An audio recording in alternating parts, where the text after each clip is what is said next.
time now to take a look at the front pages of the newspapers. Yeah, indeed. Right, let's get on with it. Business Day up first. Yeah.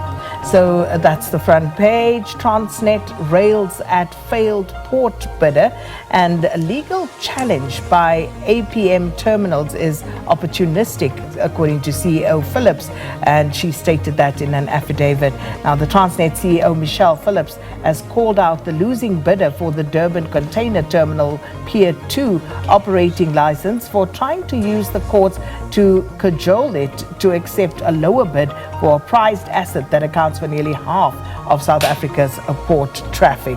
APM wants to snatch at the 2 billion rand bargain, and to Transnet and South Africa's detriment, it goes on to say. Also, new car sales confirm swing to lower prices.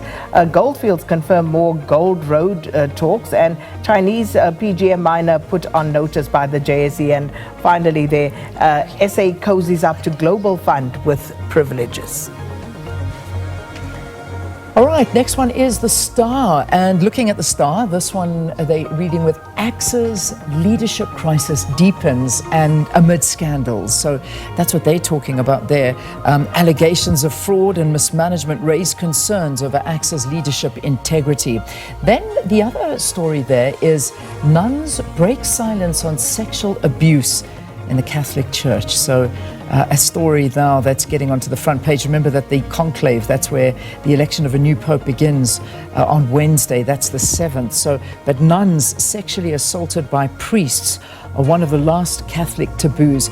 But with reports of abuse rising, it is a scandal that will be difficult for the future pope to ignore. So a very big issue. It always has been, unfortunately, plaguing the Catholic Church there.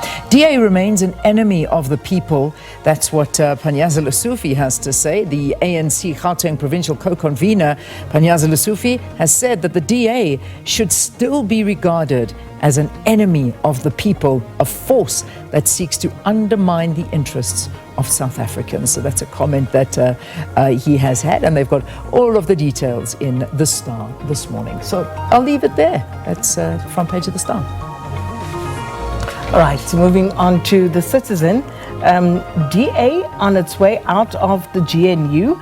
The anti-DA chorus to boot the party out of government of national unity is growing stronger as Deputy President Paul Mashatile's campaign to replace President Cyril Ramaphosa grows. But such factional politicking has nearly torn the ANC apart before. So who is the biggest loser, and can the DA as an equal partner be kicked out? Also, row your boat there. Visitors row on Zoo Lake in Parkview.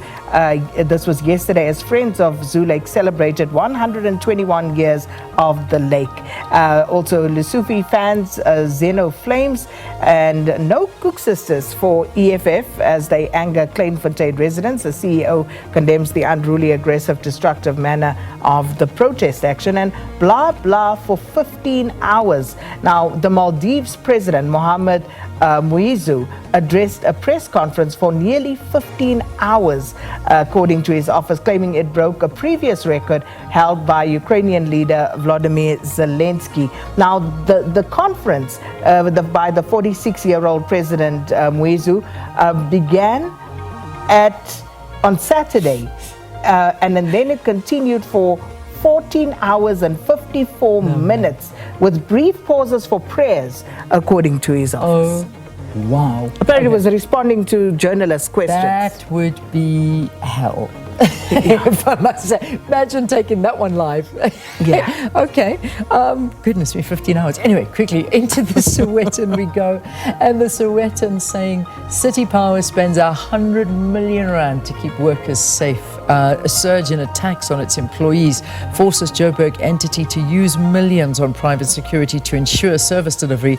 And technician who fell victim to the latest assault by angry mobs says he feared for his life as they surrounded cars. So that's theirs. Then at the bottom, Tabalala banking on reshaping Africa's future development. Simbine beats Thompson and Tebogo, and all the glitz, glam and winners of the Metro FM Awards. So those are the front pages of your daily newspapers on this Monday morning. Yeah, not forgetting our very own SABC properties, our website, www.sabcnews.com. that's on your screen right now, and just looking at some of the stories and, of course, some of the live streams available to you on that page.